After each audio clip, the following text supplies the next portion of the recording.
વિદ્યાર્થી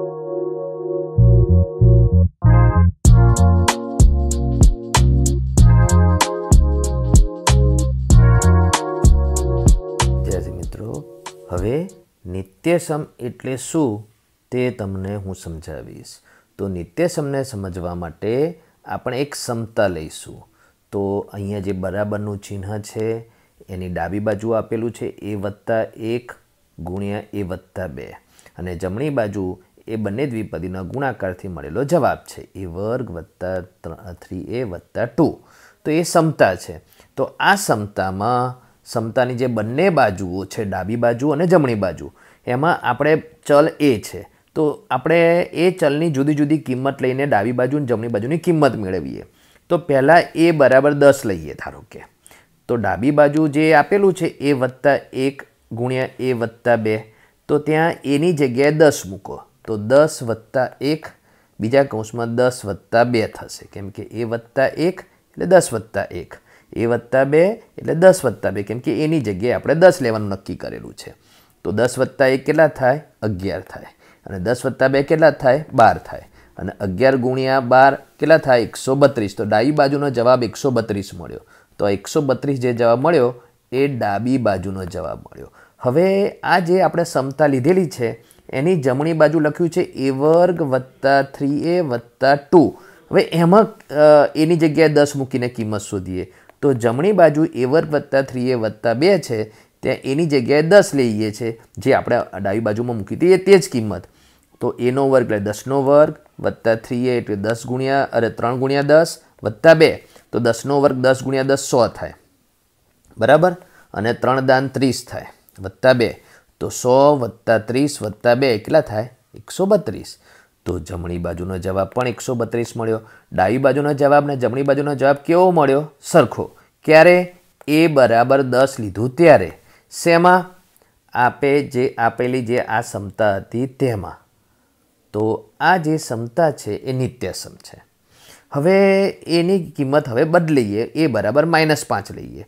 તો ડાબી બાજુ જે આપેલું છે a+1 × a+2, એમાં એની જગ્યાએ -5 લીધું. તો -5 + 1 એટલે -4, -5 + 2 એટલે -3, -4 ગુણ્યા -3 એટલે 4 × 12 - -12. એટલે ડાબી બાજુનો જવાબ -12 મળ્યો. અને જમણી બાજુ બી એની જગ્યાએ -5 લેવાનું. તો -5² + 3 × -5 + 2. તો -5² ધન 25 થાય, ઋણનો વર્ગ ધન થઈ જાય, કેમ કે માઇનસ માઇનસ 2 વખત થાય એટલે પ્લસ થાય. 5 × 15 માઇનસ કેમ આવ્યા? કેમ કે પ્લસ માઇનસ માઇનસ +2. હવે 25 ને 2 27. 27માંથી 15 બાદ કરો એ રીતે વિચારો તો બી 12 મળે. અને 25માંથી 15 જાય તો 10, 10 + 2 કરો તો પણ 12 મળે. આપણે શું જોવાનું છે? 12 જવાબ આવ્યો નથી જોવાનો. ડાબી બાજુનો જવાબ ને જમણી બાજુનો જવાબ કેવો મળે છે? સમાન મળે છે. તો એ સમતાનું પાલન કરે છે. તો ત્યારે ડાબી બાજુ અને જમણી બાજુનો જવાબ સરખો મળે.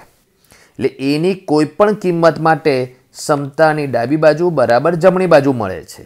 તો એવી સમતા કે જેમાં આપેલા ચલની કોઈ પણ કિંમત માટે તે સાચી હોય, એ સમતા સાચી હોય, તો એવી સમતાને નિત્યસમ કહેવાય, બરાબર.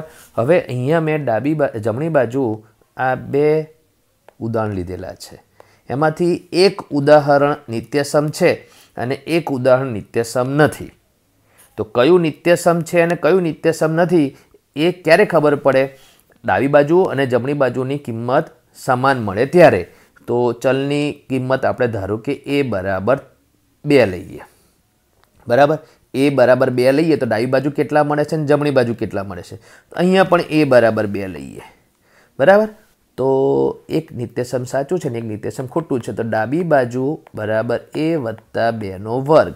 હવે એની જગ્યાએ કેટલા લેવાના કીધા છે? 2. તો 2+2². તો 2+2 કેટલા થાય? 4 થાય. 4² તો 4² કેટલો મળે? 16. તો ડાબી બાજુનો જવાબ 16 મળ્યો. હવે જમણી બાજુની કિંમત મેળવીએ. જમણી બાજુ એટલે a² + 4. a² એટલે કોનો વર્ગ? 2નો વર્ગ. 2નો વર્ગ + 4. 2નો વર્ગ 4 + 4 કેટલા થયા? 8. તો તમે જુઓ, ડાબી બાજુનો જવાબ ને જમણી બાજુનો જવાબ સરખો મળે છે? નથી મળતો. તો આ નિત્યસમ ખોટું છે, એટલે આ નિત્યસમ નથી એમ. હવે આ નિત્યસમ સાચું છે ખોટું તે જુઓ. તો ડાબી બાજુ એની એ જ છે જે ઉપરના ઉદાહરણમાં હતી, એટલે ડાબી બાજુની કિંમત 16 જ મળશે. ક્યારે? એ બરાબર 2 લઈશું ત્યારે. હવે જમણી બાજુ 16 મળે છે કે નહીં એ જોઈએ. તો a વર્ગ વત્તા 4a વત્તા 4. a વર્ગ એટલે 2નો વર્ગ વત્તા 4 × 2 વત્તા 4. 2નો વર્ગ 4 વત્તા 4 દુ 8 વત્તા 4. 4 વત્તા 8 વત્તા 4 કેટલા થાય? 16 થાય. તો ડાબી બાજુની કિંમત બી 16, જમણી બાજુની કિંમત બી 16. તો ચલની કિંમત જે 2 લીધી હતી ત્યારે ડાબી બાજુ જમણી બાજુ સમાન મળે. એની કિંમત કંઈક જુદી લો, અપૂર્ણાંકમાં લો, ઋણ લો, સમય લો કે અસમય લો. ડાબી બાજુ અને જમણી બાજુની કિંમત સમાન મળે તો એને કહેવાય નિત્યસમ. તો આ નિત્યસમ સાચું છે, આ નિત્યસમ ખોટું છે, એટલે આ નિત્યસમ નથી. એમ ખોટું છે એટલે નિત્યસમ જ નથી. તો આપણે આ ચેપ્ટરમાં જુદા જુદા 4 નિત્યસમો વિશે ભણવાનું છે. એ હવે જુઓ. વિદ્યાર્થી મિત્રો, પ્રમાણિત નિત્યસમ અહીંયા લખ્યું છે કે અહીંયા આપણે ખૂબ અગત્યના 3 નિત્યસમનો અભ્યાસ કરીશું. પણ 3 નહીં, 4 નિત્યસમનો આપણે અભ્યાસ કરવાનો છે.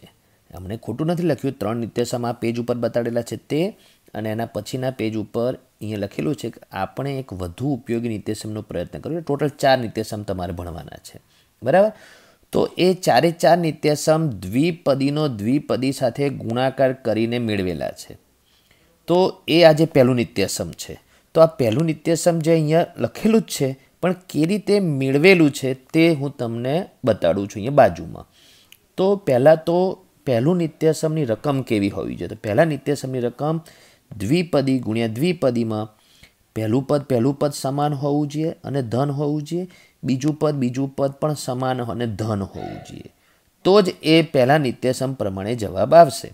તો પહેલા નિત્યસમની આ રકમમાં બીજી રીતે પણ લખી શકાય કે જે બી દ્વિપદી છે પૂરેપૂરી સમાન છે એટલે દ્વિપદીનો વર્ગ. તો આ પણ રકમ છે, આ પણ રકમ છે. રકમ એટલે ડાબી બાજુ. આપણે હમણાં નિત્યસમ એટલે શું તે સમજાવ્યું. તમે ડાબી બાજુ ને જમણી બાજુ, તો જમણી બાજુ એનો જવાબ. તો આનો જવાબ કેવી રીતે બનશે તે સમજાવું છું. તો જવાબ મેળવવા માટે તમારે જે દ્વિપદીનો વર્ગ, તો એ દ્વિપદીનો ગુણાકાર કરવાનો. આપણે x વત્તા y ગુણ્યા x વત્તા y. કઈ રીતે કરવાનો? ભાગલા પાડોનો ગુણાકાર કરો. તો x વત્તા yના ભાગલા શું પડશે? x અને વત્તા y. અને એને આપણે બીજી દ્વિપદી સાથે ગુણીશું x વત્તા y સાથે. તો xનો ગુણાકાર x સાથે શું થશે? x². xનો ગુણાકાર y સાથે શું થશે? xy. yનો ગુણાકાર x સાથે શું થશે? yx. અને yનો ગુણાકાર y સાથે થશે y². એટલે શું આપણે મળ્યું? 4 પદમાં જવાબ મળ્યો. આ 4 પદમાં વચ્ચેના 2 પદ સજાતીય પદ કહેવાય. તો પહેલું પદ x² એમનું એમ, છેલ્લું પદ y² એમનું એમ. વચ્ચેના જે 2 પદ છે xy વત્તા yx, xy બરાબર yx, એટલે ગમે તે xy અથવા yx કરી નાખવાના બંને પદને. એટલે 1xy વત્તા 1xy એટલે 2xy, અને બંને ધન છે એટલે ધન 2xy. તો આ પહેલા નિત્યસમનો આ જબા એટલે જમણી બાજુ અથવા જવાબ બન્યો. તો પહેલું નિત્યસમ એ આ ટાઈપનું રહેશે કે જેમાં જે 2 નિત્યસમ 2 દ્વિપદી હોય એ પૂરેપૂરી સમાન અને ધન હોવી જોઈએ. તો તેને સમાન દ્વિપદીનો વર્ગ કરીને લખવાનું, અને એની જમણી બાજુ a વર્ગ વત્તા 2ab વત્તા b વર્ગ. અહીંયા ચલ તરીકે a અને b લીધા છે એટલે a વર્ગ વત્તા 2ab વત્તા b વર્ગ મળ્યું. અને આ બાજુ મેં સમજાવ્યું એમાં ચલ તરીકે x અને y લીધેલા છે એટલે એનો જવાબ x² વત્તા 2xy વત્તા y વર્ગ મળ્યું, બરાબર? અને જો તમે ચલ તરીકે કંઈક જુદું લો, p વત્તા qનો વર્ગ, તો p વત્તા qનો વર્ગ બરાબર પહેલા પદનો વર્ગ વત્તા 2 ગુણ્યા પહેલું પદ ગુણ્યા બીજું પદ વત્તા બીજા પદનો વર્ગ. એમ કરીને તમારે આ પહેલું નિત્યસમ યાદ રાખવાનું. x કે yમાં કે a અને bમાં કે p અને qમાં યાદ નહીં રાખવાનું. આ રીતે યાદ રાખવાનું કે પહેલા પદનો વર્ગ વત્તા 2 ગુણ્યા પહેલું પદ ગુણ્યા બીજું પદ વત્તા બીજા પદનો વર્ગ. પછી પહેલું પદ જે બી હોય, હવે ધારો કે અહીંયા રકમ જ લઈ લો કે પહેલું પદ હોય 3x અને બીજું પદ હોય ધારો કે 7. તો પહેલા પદનો વર્ગ એટલે 3xનો વર્ગ, બરાબર. અહીંયા બીજા પદનો વર્ગ એટલે 7નો વર્ગ, કેમ કે બીજું પદ 7 છે. અહીંયા પહેલું પદ 3x અને બીજા પદના સાથેના ગુણાકારનું બમણું. તો હવે જવાબ મેળવવાનો કેવી રીતે કે આ 3xનો વર્ગ એટલે 3નો વર્ગ અને xનો વર્ગ, 3નો વર્ગ 9 થાય, xનો વર્ગ x² રહેશે. તો આ જે વર્ગ છે એ 3ને અને xને બંનેને આપણે આપવાનો. પછી અહીંયા 7નો વર્ગ છે, તો 7નો વર્ગ કેટલો થાય 49, અને વચ્ચે આ ત્રણેયનો ગુણાકાર કરો તો 7 તરી 21, 21 દુ 42, એટલે 42x એ મધ્યમ પદ, અને અહીંયા ધન છે એટલે અહીંયા ધન. તો આ આન્સર, જમણી બાજુ એ આન્સર, અને ડાબી બાજુ જે છે એ રકમ. પણ એમાં મારે શું ભૂલ છે, 3x + 7નો વર્ગ કરીને લખવાનો, દ્વિપદીનો વર્ગ. કેમ વર્ગ લખવાનો? કારણ કે બંને દ્વિપદી સમાન હોય. બરાબર. તો પહેલું નિત્યસમ તમે સમજી ગયા છો. બરાબર. હવે વિદ્યાર્થી મિત્રો, જે પહેલું નિત્યસમ મેં તમને સમજાયું એને હજુ વ્યવસ્થિત સમજવા માટે આ બીજું ઉદાહરણ લીધેલું છે. તો બીજું ઉદાહરણ જુઓ. શું લીધેલું છે કે 2x + 3y, બીજી દ્વિપદી પણ 2x + 3y. બરાબર. એ જ રીતની રકમ નીચે છે 2x + 3y × 2x + 3y. તો આ રકમ મેં 2 વખત કેમ લખી? મેં એટલા માટે 2 વખત લખી કે જે ઉપરની બાજુ હું જે દાખલો ગણીશ બંને રકમ સરખી જ છે, એમાં નિત્યસમનો ઉપયોગ નહીં કરું, અને જે નીચેની તરફની રકમ છે એમાં હું નિત્યસમનો ઉપયોગ કરીશ. તો પહેલાં નિત્યસમનો ઉપયોગ કર્યા વગર શું જવાબ આવે છે તે જુઓ. તો દ્વિપદી ગુણ્યા દ્વિપદીની રીત મેં તમને શું શીખવાડી હતી કે ભાગલા પાડો અને ગુણાકાર કરો. તો આ દ્વિપદીમાં પહેલી દ્વિપદીના ભાગલા પાડીશું 2x અને +3y, અને બીજી દ્વિપદી એમની એમ રાખીશું અને બંને ટુકડા સાથે એને ગુણાકાર કરીશું 2x + 3y, 2x + 3y. તો આપણે રીતનું નામ પાડ્યું છે, એવું નામ ક્યાં ચોપડીમાં ના લખ્યું, એ ભાગલા પાડોનો ગુણાકાર આપણે એનું આપણે રીતે નામ પાડેલું છે. 2x × 2x શું થશે 4x². મેં તમને ગુણાકાર 3 પ્રકારના કહ્યા, ચિહ્નનો ગુણાકાર, જ્ઞાત સંખ્યાનો ગુણાકાર, અજ્ઞાત સંખ્યાનો ગુણાકાર, એટલે 4x² થયા. 2x × 3y 6xy, 3y × 2x 6yx, અને 3y × 3y 9y². હવે જે આ જવાબ આવ્યો એ 4 પદમાં આવ્યો. આ 4 પદમાં કોઈ સજાતીય પદ છે તો આ વચ્ચેના 2 પદ સજાતીય પદ છે. તો 4 પદમાંથી 3 પદ થશે. કેમ 3 થશે? કેમ કે વચ્ચેના જે 2 પદ સજાતીય છે ઉડી નથી જતા. એ સમાન ચિહ્ન સરવાળો 6 ને 6 12xy, કેમ કે yx ને xy જ કહેવાય, અને આ 9y² એમના એમ. તો આ આન્સર આવ્યો, એટલે આપણે નિત્યસમની જમણી બાજુ. તો હવે આ નિત્યસમ કર્યા વગરની જે રીત છે તે જોઈ તમે, એ તો તમને શીખવાડી હતી આના આગળના પાર્ટમાં. હવે નિત્યસમનો ઉપયોગ કરવાથી આ દાખલો કેમ સહેલો થશે તે જુઓ.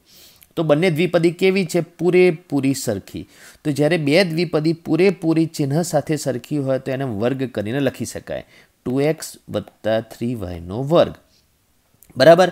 તો હવે આપણે નિત્યસમનો ઉપયોગ કરવો હોય તો એની જમણી બાજુ કેતે યાદ રાખવાની કે પહેલું નિત્યસમ તો પહેલા પદનો વર્ગ +2 ગુણ્યા પહેલું પદ ગુણ્યા બીજું પદ બીજા પદનો વર્ગ, આમ કરીને યાદ રાખવાની. તો અહીંયા શું બોલ્યો? પહેલા પદનો વર્ગ. તો પહેલું પદ શું છે? 2x, તો અહીંયા 2x લખવાનું. અહીંયા શું બોલ્યો? બીજા પદનો વર્ગ. તો બીજું પદ શું છે? 3y, તો 3yનો વર્ગ લખવાનો. કૌંસની અંદર 3y લખવાનું, વર્ગ બહાર છે. અહીંયા જે મધ્યમ પદ છે એમાં કૌંસની બહાર વર્ગ નહીં આવે. બરાબર. કેમ કે અહીંયા એ નિત્યસમની જે રીત છે એ પ્રમાણે. હવે પહેલા કૌંસમાં આવશે પહેલું પદ, બીજા કૌંસમાં આવશે બીજું પદ. હવે આપણે સાદુરૂપ આપીએ. 2xનો વર્ગ એટલે 2નો ને xનો બંનેનો વર્ગ, 2નો વર્ગ 4, xનો વર્ગ x². છેલ્લે જે છે 3yનો વર્ગ, તો એમાં 3નો વર્ગ 9 અને yનો વર્ગ y². અને જે મધ્યમાં છે, વચ્ચે છે, એમાં 3, 2 અને 2નો ગુણાકાર કેટલો થાય? 3 દુ 6 દુ 12, અને અજ્ઞાતનો ગુણાકાર xy, અને વચ્ચેનું પદ ધન છે તો ધન. તો આ આન્સર મેળવ્યો. તો તમે જુઓ આ આન્સર અને ઉપર મેળવેલો આન્સર કેવો છે? સરખો છે ને? બરાબર. પણ આ જે રીત કરી નિત્યસમ વગરની રીત કરી, અને આ નિત્યસમવાળી રીત કરી. તો નિત્યસમવાળી રીત એ ઉપરની નિત્યસમ વગરની રીત કરતાં સહેલી છે. તો જ્યારે પણ આપણી રકમ કોઈ નિત્યસમ સાથે મળતી હોય તો નિત્યસમનો જ ઉપયોગ કરીને તમારે દાખલાનો જવાબ લાવવાનો. ભાગલા પાડોને ગુણાકાર કરોવાળી રીત ક્યારે કરવાની? જ્યારે નિત્યસમનો ઉપયોગ જ ના થઈ શકતો હોય. 4 નિત્યસમ ભણવાના છે, એમાંનું આ પહેલું નિત્યસમ. બરાબર વિદ્યાર્થી મિત્રો, આ જે પહેલું નિત્યસમ છે એની આ રકમ છે. બરાબર, અને એ વર્ગ એટલે પહેલા પદનો વર્ગ, બી વર્ગ એટલે બીજા પદનો વર્ગ, અને વચ્ચે એ પહેલું પદ અને બીજા પદના ગુણાકારનું બમણું. અને રકમમાં ક્યાંય ઋણ નહીં, અને જમણી બાજુ જવાબમાં પણ ક્યાંય ઋણ નહીં. એ તમારે યાદ રાખવાનું. બરાબર, હવે આ સૂત્ર છે, પહેલાં નિત્યસમનું આ સૂત્ર છે. તો આ રકમ છે, તો અહીંયા રકમ જુઓ અને નીચેની રકમ જુઓ. તો જુઓ, સહગુણકથી બંને રકમ સરખી છે. તો અહીંયા 7p છે, તો અહીંયા મેં 7p સ્ક્વેર લીધું. અહીંયા 5q છે, તો અહીંયા 5q ઘન લીધો. બરાબર, 5q ક્યુબ લીધો. તો આ મેં કેમ આ રીતે કર્યું છે તે તમે જુઓ કે ઘાતાંકમાં ભૂલ ના થાય એટલા માટે. તો અહીંયા બંને દ્વિપદી પૂરેપૂરી સમાન છે. જ્યારે બે દ્વિપદી પૂરેપૂરી સમાન હોય તો એને વર્ગ કરીને લખવાનું, 7p + 5qનો સ્ક્વેર. અને આપણે પહેલાં નિત્યસમનો ઉપયોગ કરવાનો છે. આમાં નિત્યસમની રીત જ કરીશું, ઉપરની તરફ નીચેની તરફ. તો પહેલા પદનો વર્ગ વત્તા 2 ગુણ્યા પહેલું પદ ગુણ્યા બીજું પદ વત્તા બીજા પદનો વર્ગ. બરાબર, હવે તમારે આ જે કૌંસની અંદર છે એ હું પહેલા પદનો વર્ગ બોલ્યો તો પહેલું પદ છે 7p, તો 7p લખીશ. બીજા પદનો વર્ગ અહીંયા હું બોલ્યો તો બીજું પદ છે 5q, તો અહીંયા 5q લખીશ. પછી પહેલું પદ ગુણ્યા બીજું પદ, તો પહેલું પદ છે 7p, બીજું પદ છે 5q. તો અહીંયા ક્યાંય કૌંસની બહાર કોઈ ઘાતાંક નથી લખવાની, એટલે 1 છે. બરાબર, એ યાદ રાખવાનું. કેટલાક વિદ્યાર્થીને ત્યાં ભૂલ થતી હોય છે, તો એ ભૂલ ના થવી જોઈએ. હવે વર્ગ 7નો વર્ગના pનો વર્ગ એટલે 7નો વર્ગ 49, pનો વર્ગ p વર્ગ. છેલ્લા પદમાં 5નો વર્ગ 25 અને qનો વર્ગ q વર્ગ. વચ્ચેનામાં 3 સંખ્યાઓનો ગુણાકાર. તો 5 × 35 = 70. તો જ્ઞાત સંખ્યાનો ગુણાકાર 70, p અને qનો ગુણાકાર pq, અને ક્યાંય ઋણ નથી એટલે 3 પદ ધન, એટલે આ આન્સર. બરાબર, હવે જે અહીંની જે રકમ છે એ રકમને ઉપરની રકમમાં ફરક તો ખાલી ઘાતાંકમાં જ રાખેલો છે. પણ તમે જુઓ, પહેલી દ્વિપદી અને બીજી દ્વિપદી પૂરેપૂરી સમાન છે. તો જ્યારે બે દ્વિપદી પૂરેપૂરી સમાન હોય તો એને દ્વિપદીનો વર્ગ કરીને લખવાનું. પહેલું પદ શું છે તો 7p². બીજું પદ શું છે 5q³ અને બંને ધન છે. તો પહેલાં જે રકમ છે એ રકમને વર્ગ કરીને લખવાની ક્યારે બંને દ્વિપદી સરખી હોય તો. તો એ ડાબી બાજુ જ છે, હજુ જવાબ તો આવ્યો જ નથી. જવાબ માટેનું જે સ્વરૂપ છે, બરાબર, એનું નિત્યસમ, તો એ શું છે, પહેલા પદનો વર્ગ વત્તા 2 ગુણ્યા પહેલું પદ ગુણ્યા બીજું પદ વત્તા બીજા પદનો વર્ગ. હવે ત્યારે કૌંસની અંદર લખતી વખતે તમારે શું લખવાનું, તો પહેલું પદ જે હોય તે. તો પહેલું પદ શું છે 7p નથી, 7p² છે. તો સ્ક્વેર જે અંદર જે લખ્યો સ્ક્વેર કૌંસની અંદર એ રકમનો સ્ક્વેર લખ્યો, અને જે કૌંસની બહાર જે સ્ક્વેર લખ્યો એ પહેલાં નિત્યસમના રીતમાં આવતો હોય એ પ્રમાણેનો સ્ક્વેર છે. અહીંયા કૌંસની બહાર કોઈ ઘાતાંક નથી એટલે 1 છે.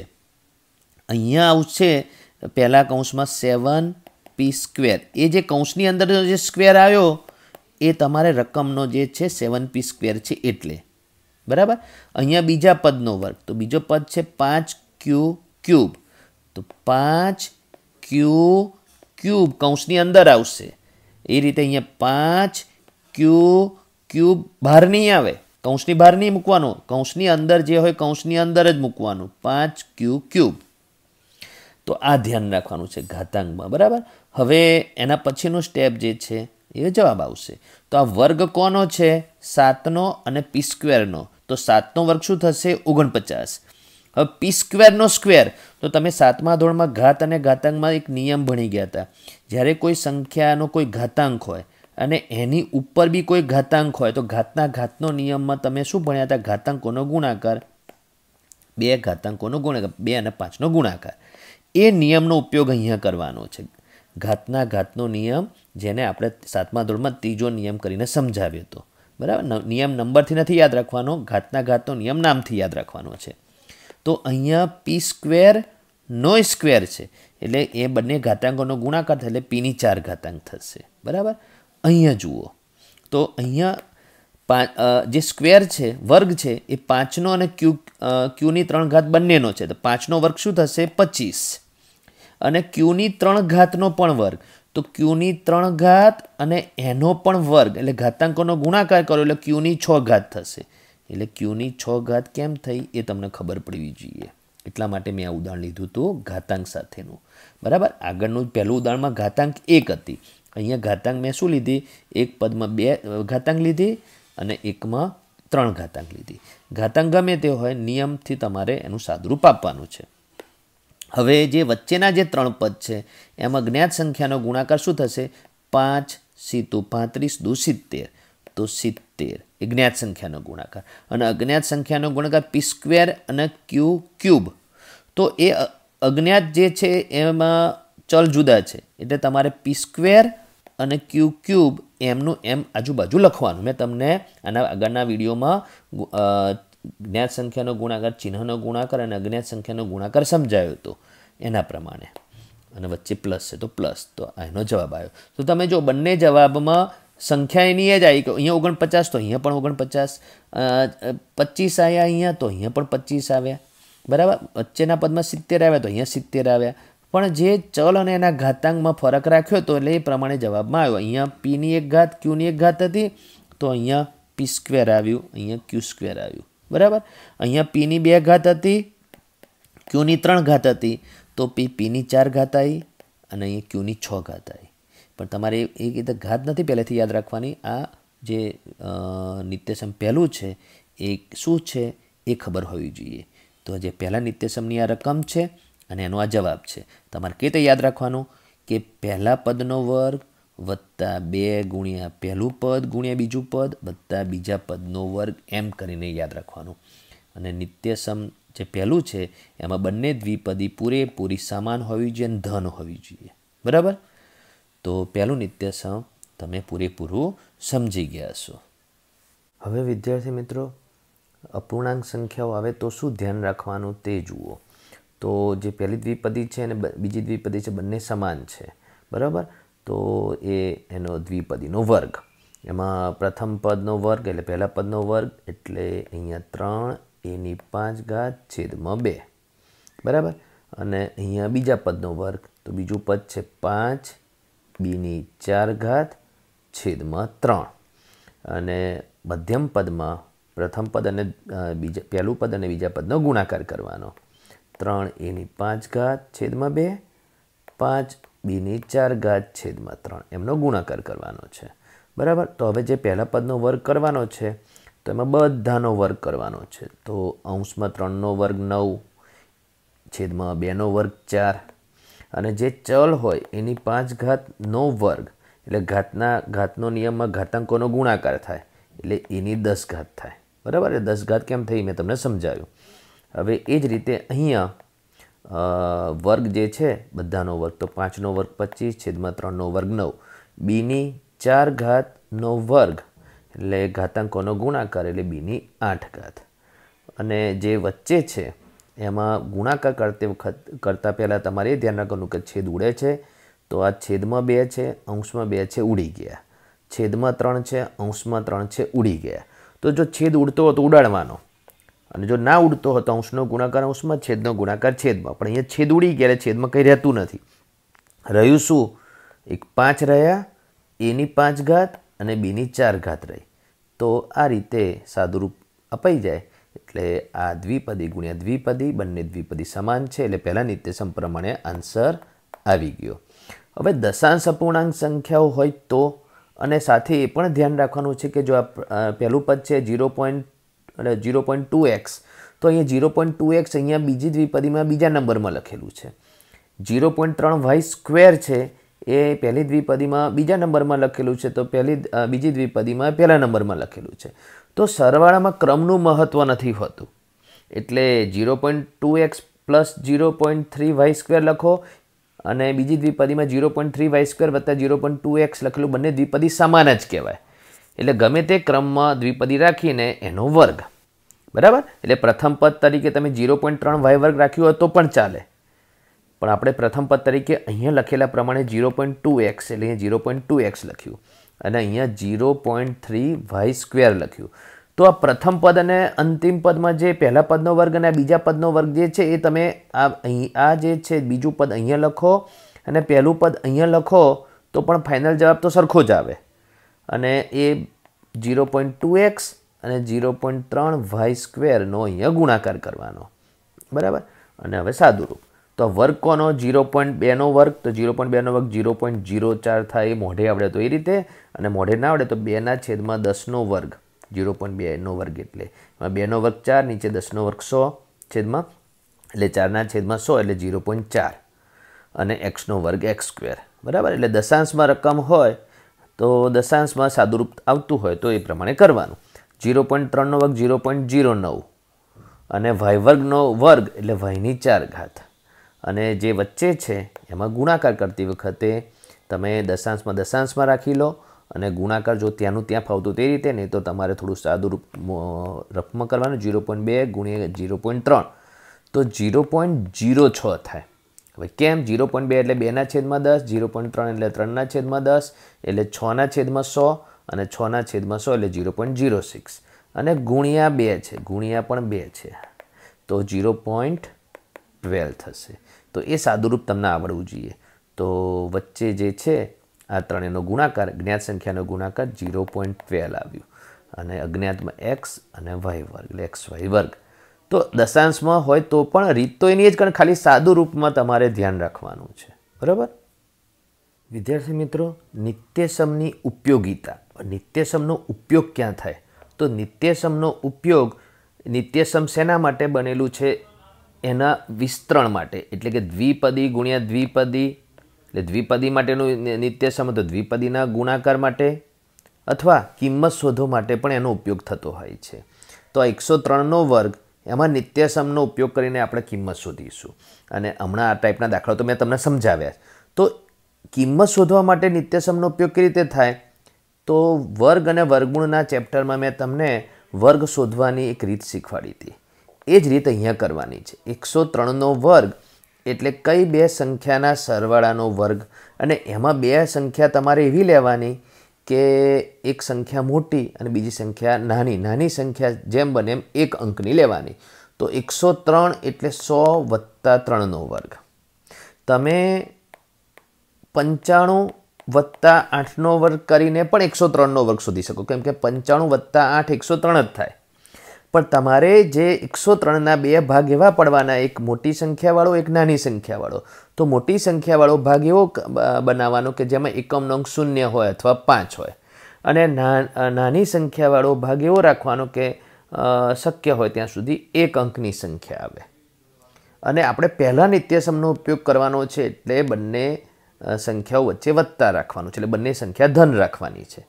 હવે એમાંથી 100 વત્તા 3ના વર્ગ પ્રમાણે આપણે આને પહેલાં નિત્યસમનો ઉપયોગ કરવો હોય તો શું આપણે પહેલાં નિત્યસમની વાત કરી છે? પહેલા પદનો વર્ગ વત્તા 2 ગુણ્યા પહેલું પદ ગુણ્યા બીજું પદ વત્તા બીજા પદનો વર્ગ.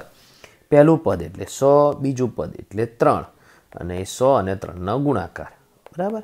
તો 100નો વર્ગ 10,000 થાય અને છેલ્લે 3નો વર્ગ 9 થાય અને વચ્ચે આ ત્રણેયનો ગુણાકાર 600 થાય. તો સરવાળો થશે 10,609. 103નો વર્ગ 10,609. આપણે પહેલાં નિત્યસમનો ઉપયોગ કરીને કિંમત શોધી, બરાબર. તો અહીંયા ઉદાહરણમાં અહીંયા ગણેલું જ છે કે 103નો વર્ગ એટલે 100 વત્તા 3નો વર્ગ. નિત્યસમ 1નો ઉપયોગ કર્યો, બરાબર. તો જે વર્ગ અને વર્ગમૂળના ચેપ્ટરમાં મેં તમને આ રીત સમજાવેલી જ છે ત્યાં, બરાબર. તો નિત્યસમની ઉપયોગિતા.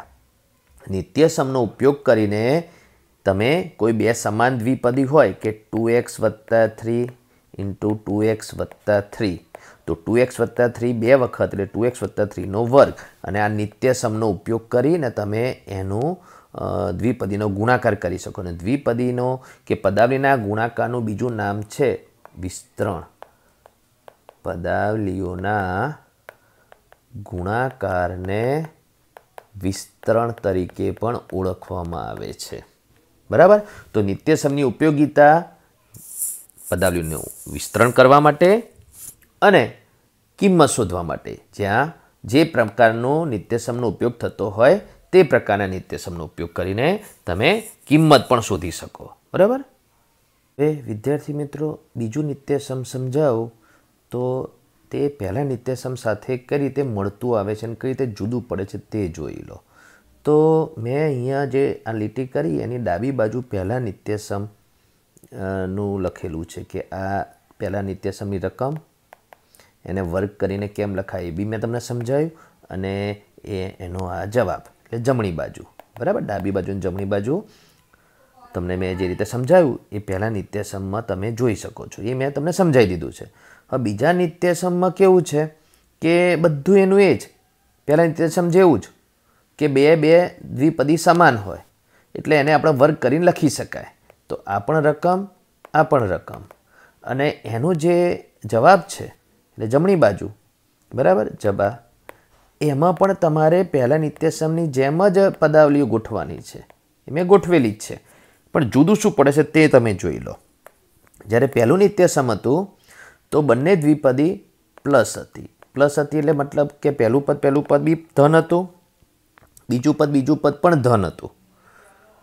પણ બીજા નિત્યસમમાં પહેલું પદ ધન હશે પણ બીજું પદ ઋણ હશે. તો જ્યારે દ્વિપદીનો વર્ગ કરવામાં આવે એમાં પહેલું પદ ધન હોય અને બીજું પદ ઋણ હોય તો તમારે એનું જે વિસ્તરણ હોય અથવા નિત્યસમ હોય એમાં પહેલા પદનો વર્ગ તો આગળ ધન આવશે, કેમ કે ધનનો વર્ગ ધન થાય. અહીં બીજા પદનો વર્ગ, બીજું પદ ઋણ છે તો અહીંયા ધન કેમ આવ્યું? કેમ કે બીજું પદ જે ઋણ છે, ઋણ વાય, તો ઋણ વાયનો વર્ગ એટલે ધન વાય વર્ગ થાય, કેમ કે ઋણનો વર્ગ ધન થઈ જાય એટલે અહીંયા ધન આવ્યું છે. હવે પહેલું પદ ધન છે અને બીજું પદ ઋણ છે તો એક પ્લસ હોય અને એક માઇનસ હોય તો પ્લસ અને માઇનસનો ગુણાકાર માઇનસ આવે એટલે એક આ જગ્યાએથી જુદું પડે છે બીજું નિત્યસમ. ફક્ત આ એક જ જગ્યાએથી જુદું પડે છે. તો જેને પહેલું નિત્યસમ આવડે એને બીજા નિત્યસમ ઉપર આધારિત દાખલા ફાવે. તે હવે જુઓ. હવે વિદ્યાર્થી મિત્રો, અહીંયા જે રકમ છે એમાં બીજા નિત્યસમનો ઉપયોગ કેમ થશે તેનું કારણ જાણી લો. તો પહેલાં તો જે બે દ્વિપદી છે એ પૂરેપૂરી સમાન છે. એમાં પહેલું પદ ધન છે અને બીજું પદ ઋણ છે, અને બંને દ્વિપદી સમાન છે એટલે દ્વિપદીનો વર્ગ કરીને લખેલું છે. તો આ પણ રકમ છે, આ પણ રકમ છે. બરાબર. એટલે આને વર્ગ કરીને કેમ લખી છે? બંને દ્વિપદી સમાન છે એટલે. અને એમાં પહેલું પદ ધન છે, બીજું પદ ઋણ છે. તો બીજા નિત્યસમ પહેલાં નિત્યસમના જેવું જ છે, જેમાં આપણે લખવાનું પહેલા પદનો વર્ગ માઇનસ 2 ગુણ્યા પહેલું પદ ગુણ્યા બીજું પદ વત્તા બીજા પદનો વર્ગ.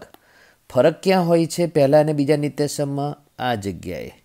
અહીંયા પહેલાં નિત્યસમમાં પ્લસ હોય છે એટલે પહેલાં નિત્યસમમાં ઋણ ક્યાંય નથી હોતું.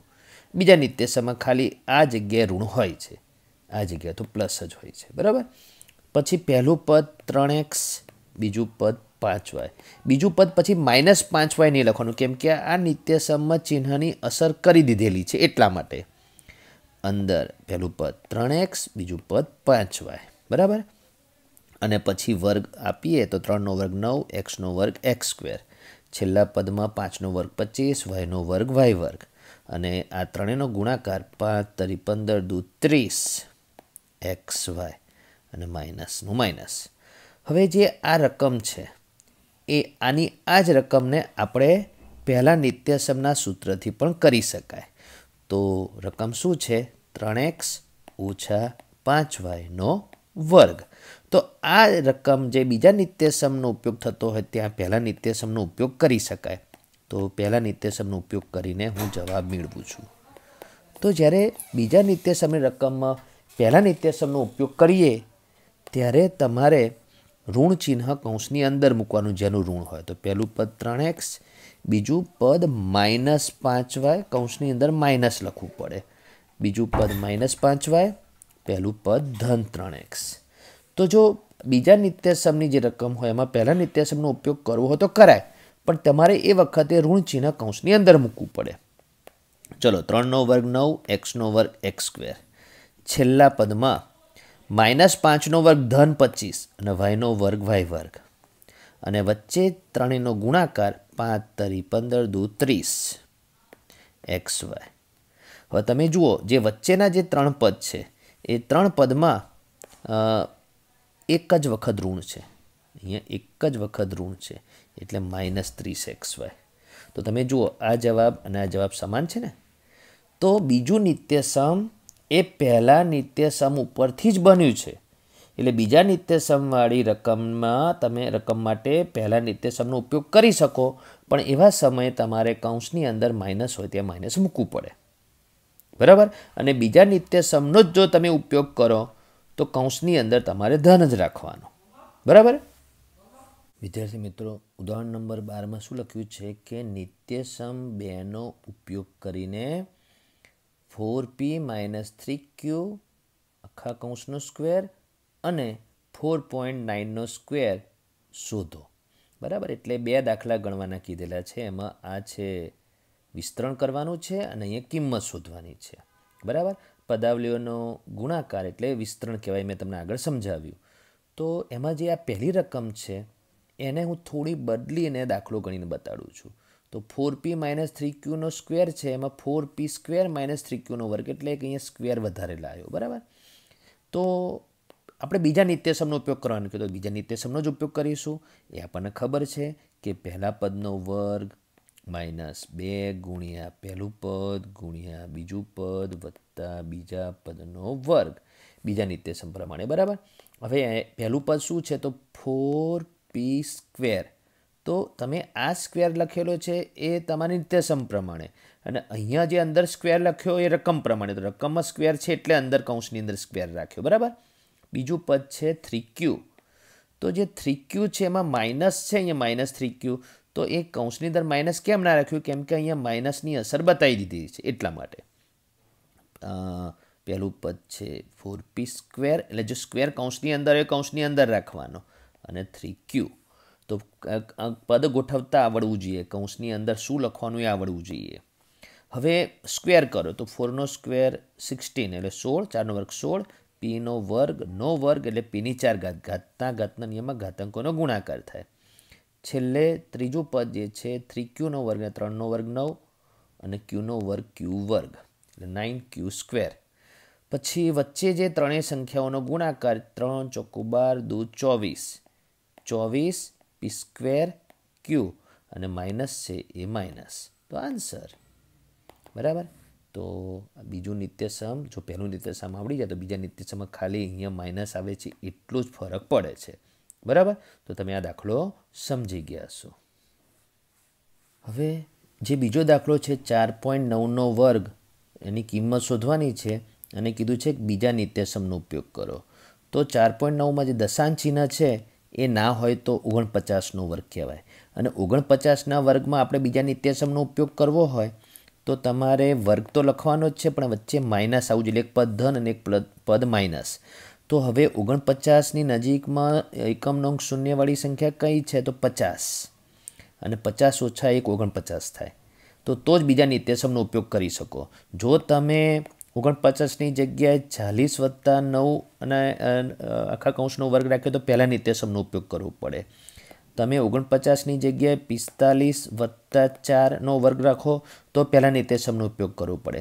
એટલે બીજા નિત્યસમનો ઉપયોગ કરવાનો કીધો છે એટલે આપણે આ પ્રમાણે કરવાનું. પણ આપણી રકમ તો દશાંશ વાળી છે, અહીંયા દશાંશ વગરનું છે. પણ દશાંશવાળી રકમ હોય તો તમારી પાસે બે ઓપ્શન છે, દશાંશ ચિહ્ન રાખીને કરવું છે કે દશાંશ ચિહ્ન કાઢીને કરવું છે. તો પહેલાં દશાંશ ચિહ્ન કાઢીને સમજાવું. તો દશાંશ ચિહ્ન કાઢી નાખવું એટલે ભૂસી નાખવું નહીં. તમારે 49નો વર્ગ છે તો 49ની જગ્યાએ દશાંશ ચિહ્ન કાઢી નાખશો એટલે 49/10 આખા કૌંસનો વર્ગ આ રીતે લખવાનો આવશે.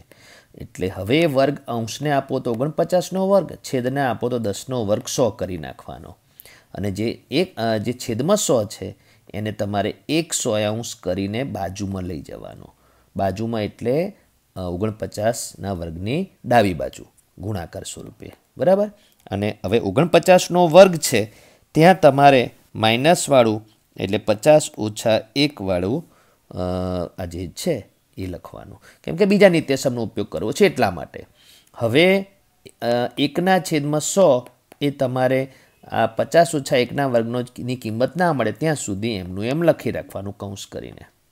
હવે 50 માઇનસ 1 વર્ગમાં બીજા નિત્યસમનો ઉપયોગ કરીએ તો આપણે શું બીજા નિત્યસમને કેવી રીતે બોલવાનું કીધેલું છે એના જવાબને? પહેલા પદનો વર્ગ -2 ગુણ્યા પહેલું પદ ગુણ્યા બીજું પદ વત્તા બીજા પદનો વર્ગ. બરાબર. હવે આપણે પહેલા પદનો વર્ગ એટલે પહેલું પદ છે 50, બીજા પદનો વર્ગ એટલે 1નો વર્ગ એટલે બીજા કૌંસમાં 1 લખવાનું. બરાબર. જ્યાં બીજું પદ આવતું ત્યાં 1 લખવાનું, માઇનસ નહીં લખવાનું. માઇનસની અસર તો આપણે કરી દીધી છે. અહીંયા 50, અહીંયા 1. બરાબર. હવે આપણે 100 તો એમનું એમ જ રાખવાનું છે. કૌંસની અંદર 50નો વર્ગ 2500 થાય એ આવડવું જોઈએ, કેમ કે વર્ગ અને વર્ગનું ચેપ્ટર આપણે ચાલી ગયું છે. 5નો વર્ગ 25 અને વર્ગ કરીએ તો 1 શૂન્યમાંથી 2 શૂન્ય થઈ જાય. -50 દૂ 100 એકુ 100, 1નો વર્ગ 1. હવે આપણે 2500 1 છેદમાં 100 એમનું એમ 2500માંથી 100 બાદ કરો એટલે 2400, 2400માં 1 ઉમેરો એટલે 2401. આ કૌંસનું સાદુરૂપ આપણે થઈ ગયું. હવે તમારે 2400/100 કરવાનું, તો 2401/100 કરવાનું. તો 2401/100 એટલે 24.01. તો આ આન્સર બીજા નિત્યસમનો ઉપયોગ કરીને આપણે દાખલો ગણ્યો. તો આ મેં જે દાખલો ગણ્યો એમાં દશાંશ ચિહ્નમાં રકમ આપેલી છે એને દશાંશ ચિહ્ન કાઢીને ગણ્યું. પણ હવે આ જ રકમને દશાંશ ચિહ્ન રાખીને કરવું હોય તો કેવી રીતે થાય એ જુઓ. તો દશાંશ ચિહ્ન રાખીને કરવું હોય તો રકમ શું છે? 4.9નો વર્ગ અને બીજા નિત્યસમનો ઉપયોગ કરવો છે. તો દશાંશ ચિહ્ન રાખવાનું જ છે. તો 4.9ની નજીકમાં પૂર્ણાંક અંક કયો છે? 5. એટલે 5 ઓછા 0.1નો વર્ગ દશાંશ ચિહ્ન રાખીને કરવું છે એટલા માટે. તો હવે વચ્ચે માઇનસ છે એટલે બીજા નિત્યસમનો પહેલા પદનો વર્ગ -2 ગુણ્યા પહેલું પદ ગુણ્યા બીજું પદ વત્તા બીજા પદનો વર્ગ. બરાબર. હવે પહેલું પદ છે 5, બીજું પદ છે 0.1. પહેલું પદ છે 5, બીજું પદ છે 0.1. બરાબર. 5નો વર્ગ 25 થાય.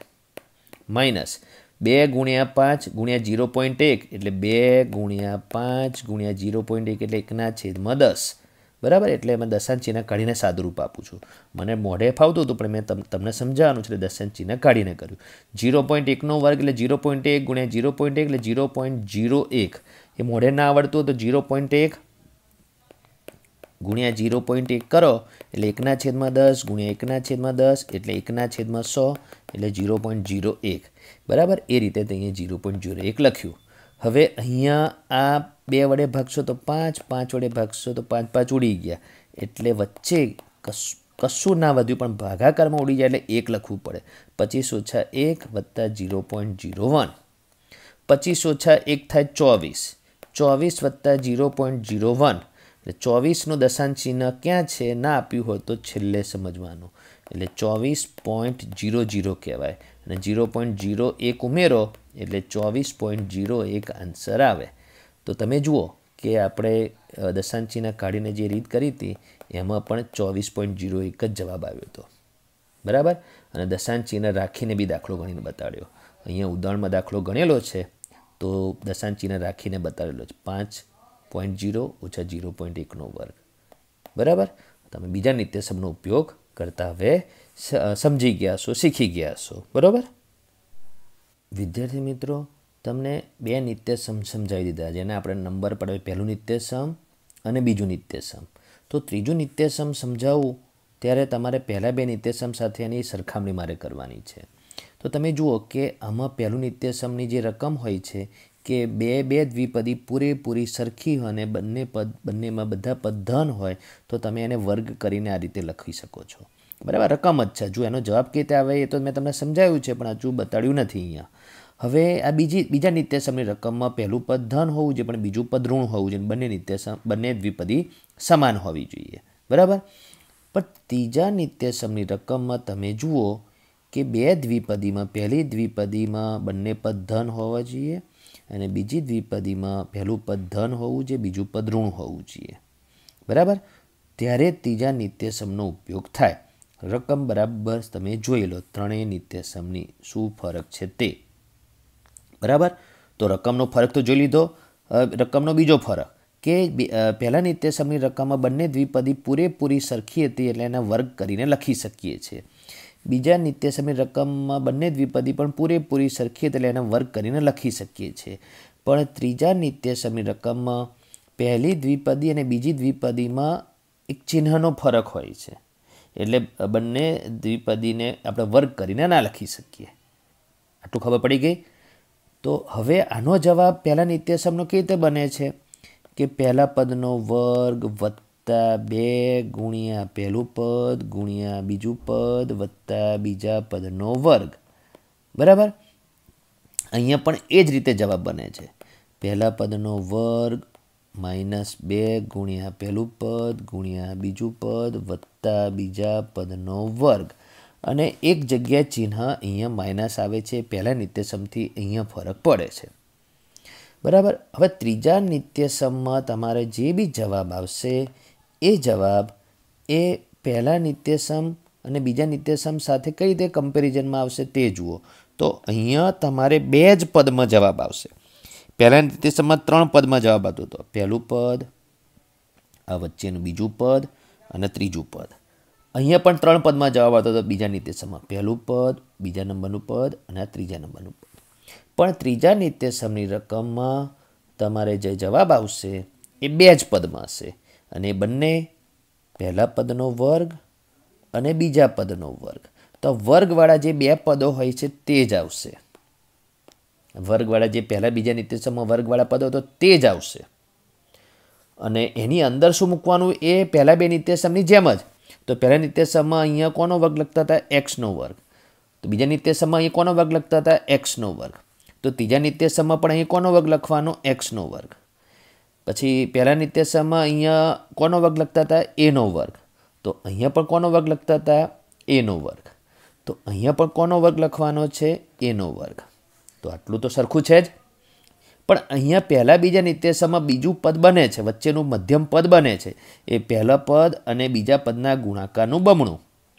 પહેલા પદ અને બીજા પદના ગુણાકારનું બમણું એ પદ અહીંયા બનશે ને. આટલું જુદું ખબર પડી ગઈ? બીજું, અહીંયા જે પહેલું પદ હોય છે એની આગળ ધન હોય છે અને બીજા પદની આગળ પણ ધન હોય છે. બીજા નિત્યસમમાં પણ પહેલા પદની આગળ ધન હોય છે અને બીજા મતલબ કે અંતિમ પદની આગળ પણ ધન હોય છે. બરાબર, પણ આ જે ત્રીજા નિત્યસમમાં પહેલા પદની આગળ તો ધન રહેવાનું, અહીંયા બીજા પદની આગળ ઋણ રહેવાનું. તો આનાથી આન્સર બનશે, આનાથી આન્સર આવશે. આ છે ત્રીજા નિત્યસમનું સૂત્ર. બરાબર, તો હવે એના ઉપર આધારિત દાખલા જુઓ. વિદ્યાર્થી મિત્રો, ત્રીજા નિત્યસમની રકમ કેવી હોય છે તે અને જવાબ 2 પદમાં કેમ હોય છે પહેલાં તો એ જુઓ. 2 પદમાં જવાબ કેમ આવે છે તો તે સમજાવવા માટે એની એ જ રકમ મેં બાજુમાં લખી છે અને તેમાં મેં ભાગલા પાડો અને ગુણાકાર કરો વાળી રીત કરેલી છે. તો એમ કરવાથી શું થાય છે કે એમાં જે 4 પદમાં જે જવાબ મળે છે એ 4 પદમાં જે વચ્ચેના 2 સજાતીય પદો હોય છે એમાં એક ધન અને એક ઋણ મળે છે એટલે ઉડી જાય છે. એટલે 2 પદમાં જવાબ મળે છે. તો મેં તમને ભાગલા પાડો ગુણાકાર કરવાવાળા દાખલાઓમાં 2 પદમાં જવાબ આવે એ દાખલા સમજાયા હતા. તો એ જે 2 પદમાં જવાબ મળે છે તે જ તમારે અહીંયા નિત્યસમનો જવાબ બનશે. બરાબર, તો હવે ત્રીજા નિત્યસમ ઉપર આધારિત દાખલા જુઓ. વિદ્યાર્થી મિત્રો, હવે આ જે 2 દાખલા છે એમાં પહેલો દાખલો જુઓ અને એની રકમ બરાબર જુઓ કે એમાં પહેલું પદ ધન છે, બીજું પદ એકમાં ધન છે, બીજામાં ઋણ છે. તો ત્રીજા નિત્યસમની રકમ પહેલાં તો ઓળખવાની. હા, તો આ ત્રીજા નિત્યસમ માટેની રકમ છે. તો ત્રીજા નિત્યસમનો જવાબ શું બનશે? પહેલા પદનો વર્ગ ઓછા બીજા પદનો વર્ગ. પહેલું પદ એટલે પહેલાં લખેલું હોય એવું નહીં, બંનેમાં ધન હોય પહેલું પદ. તો કયું છે? એક્સ.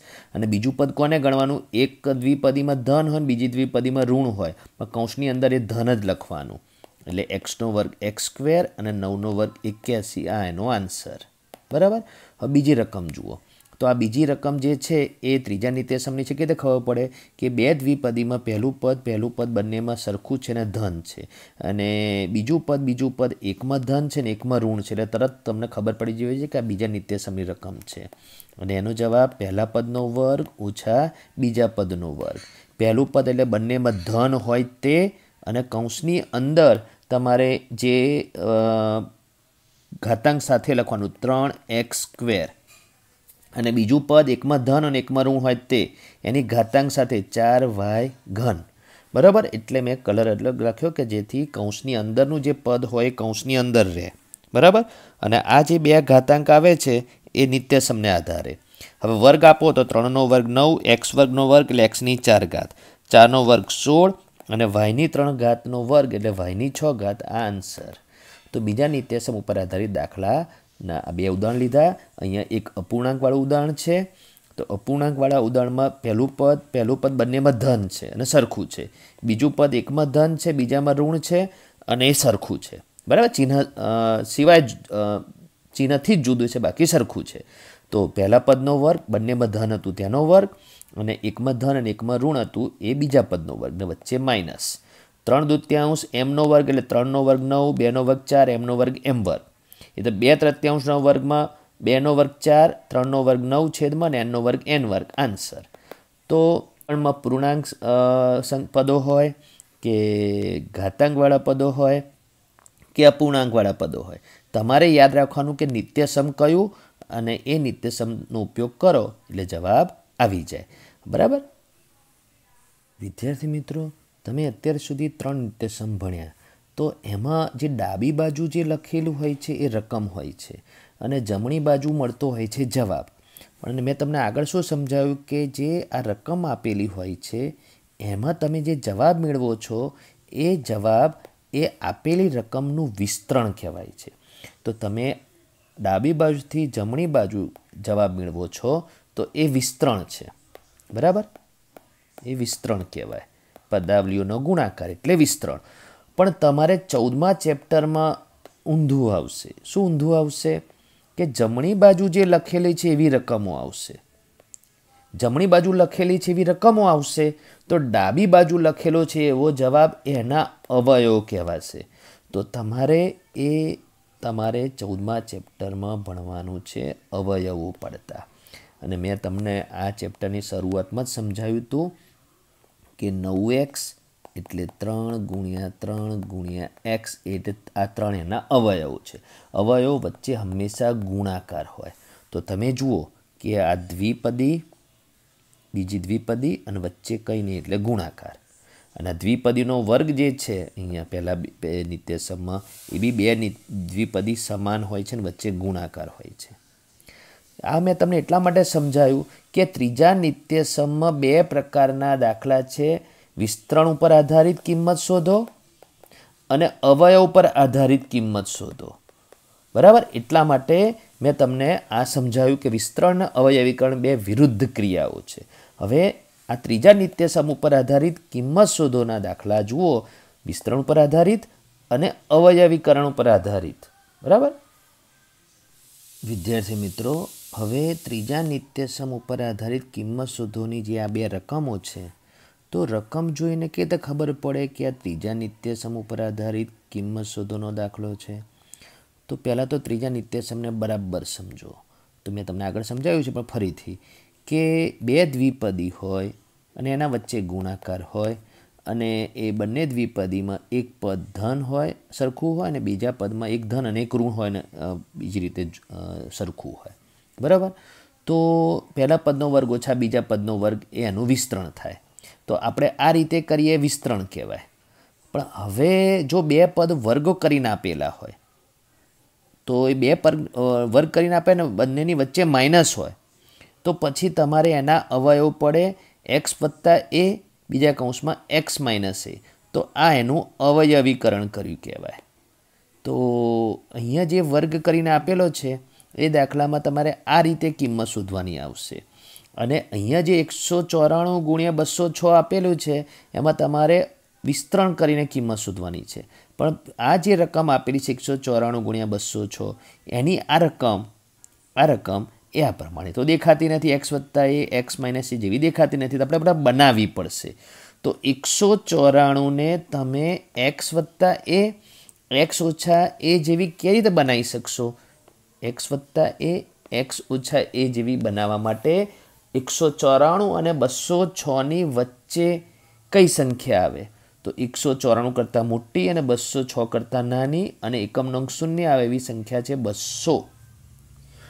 તો એકમાં વત્તા એકમાં ઓછામાં પાછું એવું જરૂર નથી કે પહેલામાં જ વત્તા આવે ને બીજામાં ઓછા આવે. તો અહીંયા એવું થશે કે પહેલામાં પ્લસ આવશે, પહેલામાં માઇનસ આવશે, બીજામાં પ્લસ આવશે. તો 200 ઓછા 6 કરો તો કેટલા થાય? 194 થાય. અને અહીંયા 200 વત્તા 6 કરો તો જો પહેલું પદ સરખું અને ધન, બીજું પદ અંકમાં સરખું પણ એકમાં ધન અને એકમાં ઋણ, એટલે પહેલામાં ઋણ બીજામાં ધન. ગુણાકારમાં ક્રમનું મહત્વ નથી હોતું, અહીંયા ગુણાકાર છે. બરાબર. તો હવે આમાં ત્રીજા નિત્યસમનો ઉપયોગ કરવાનો. પહેલા પદનો વર્ગ ઓછા બીજા પદનો વર્ગ. પહેલા પદનો વર્ગ એટલે 200નો વર્ગ અને બીજા પદનો વર્ગ એટલે 6નો વર્ગ. 200નો વર્ગ કેટલો થાય? તો 2નો વર્ગ 4 અને 2 મીંડાના 4 મીંડા થાય એટલે 40,000 અને 6નો વર્ગ 36 અને 40,000 ઓછા 36 કરો એટલે જવાબ આવશે. તો અહીંયા 10, અહીંયા 9, અહીંયા 9, અહીંયા 9, અહીંયા 3. 10માંથી 6 જાય તો 4, 9માંથી 3 જાય તો 6, 9, 9, 3. 39,964 એ 194 ગુણ્યા 206. તો 194 ગુણ્યા 206 તમે ગુણાકાર કરો ગુણાકારની રીતે તો બી આ જવાબ મળે. પણ આપણે અહીંયા નિત્યસમનો ઉપયોગ કર્યો. કયા નિત્યસમનો ઉપયોગ કર્યો? ત્રીજા નિત્યસમનો. પણ ત્રીજા નિત્યસમનો ઉપયોગ કરવા માટેની રકમ બનાવવી પડી અને આપણે આ વિસ્તરણની રીત કરી. હવે અહીંયા જે બે વર્ગવાળા પદ છે ને એક બંનેની વચ્ચે માઇનસ છે, તો આપણે અવયવીકરણની રીતે આની કિંમત કેવી રીતે મળશે? તમે અહીંયા જુઓ કે એક્સનો વર્ગ ઓછા એનો વર્ગ, તો એક્સ વત્તા એ ગુણ્યા એક્સ ઓછા એ કરીને કરવાનું. તો એ પ્રમાણે રકમ પહેલેથી જ છે, તો બી હું કૌંસ કરીને લખું છું. એક્સનો વર્ગ ઓછા એનો વર્ગ 983 વર્ગ ઓછા 17નો વર્ગ. તો તમારે બે કૌંસ કરવાના, બંને વચ્ચે કંઈ નહીં લખવાનું, એટલે ગુણાકાર. 983 વત્તા 17, 983 ઓછા 17. એટલે એકમાં પ્લસ કરો ને એકમાં માઇનસ કરો. પહેલામાં માઇનસ કરો તો બીજામાં પ્લસ કરી શકાય. બરાબર. તો 983માં 17 ઉમેરો એટલે 1000 થશે. અને આ 983માંથી 17 બાદ કરો તો 13માંથી 7 જાય તો 6, 7માંથી 1 જાય તો 6, 966. 966 ગુણ્યા 1000 તો 966ની પાછળ 3 મીંડા આન્સર. તો આપણે 983નો વર્ગ કરો તો 983 ગુણ્યા 983 કરવું પડે ત્યારે જવાબ આવે. 17નો વર્ગ 17નો 200ની વચ્ચે ચાલો મોઢે આવડે ને પછી બંનેની બાદબાકી કરો તો આ જ જવાબ આવે જે આપણે અહીંયા મેળવ્યો તે. પણ તમે અહીંયા ત્રીજા નિત્યસમનો ઉપયોગ કર્યો અને એ અવયવીકરણના રસ્તે, એટલે કે અવયવીકરણની રીત પ્રમાણે, તો કિંમત સરળ થઈ ગઈ શોધવાની. બરાબર. અને અહીંયા તમે આ જે કર્યું એ વિસ્તરણની રીત કરી. તો વિસ્તરણની રીત કરવાથી બી તમારે આ 194 ગુણ્યા 206નો જવાબ મેળવવો સહેલો થઈ ગયો. સમજાવતી વખત મારે આટલી વાર થઈ, પણ જ્યારે તમે આ ત્રીજા નિત્યસમને બરાબર રીતે સમજી ગયા હોય, વિસ્તરણની રીત અને અવયવીકરણની રીત, તો કિંમત ફટાફટ શોધી શકો. એટલે આ નિત્યસમનો ઉપયોગ કરવાથી કિંમત શોધવી સરળ બને છે. બરાબર. તો આ તમે સમજ્યા હશો. તમે અહીંયા જોઈ લો. 983નો વર્ગ ઓછા 17નો વર્ગ, તો 983 વત્તા 17, 983 ઓછા 17.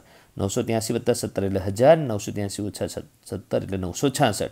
એટલે 966ની પાછળ 3 મીંડા, જે આપણે હમણાં જવાબ મળ્યો તે જ. અને 194 ગુણ્યા 206, તો 194 એટલે 200 ઓછા 6 અને 206 એટલે 200 વત્તા 6. તો પહેલું પદ સરખું અને ધન, બીજું પદ આમ અંકમાં સરખું પણ એકમાં ઋણ અને એકમાં ધન. એટલે ત્રીજા નિત્યસમનો ઉપયોગ વિસ્તરણની રીત કરો તો પહેલા પદનો વર્ગ એટલે બંનેમાં ધન હોય તેનો વર્ગ, બીજા પદનો વર્ગ એટલે એકમાં ધન અને એકમાં ઋણ હોય તેનો વર્ગ. તો 200નો વર્ગ કેટલો થાય? 40,000. અને 6નો વર્ગ 36. અહીંયા લખેલું જ છે 40,000 ઓછા 36 39,964, જે આપણે અહીંયા ઉપર મેળવ્યો. બરાબર. તો નિત્યસમનો ઉપયોગ ક્યાં થતો હોય છે? તો વિસ્તરણ કરવામાં, અવયવીકરણમાં, જે 14મા ચેપ્ટરમાં શીખશો, અને કિંમત શોધવામાં. તો 3 નિત્યસમ બરાબર તમને મેં સમજાવી દીધા.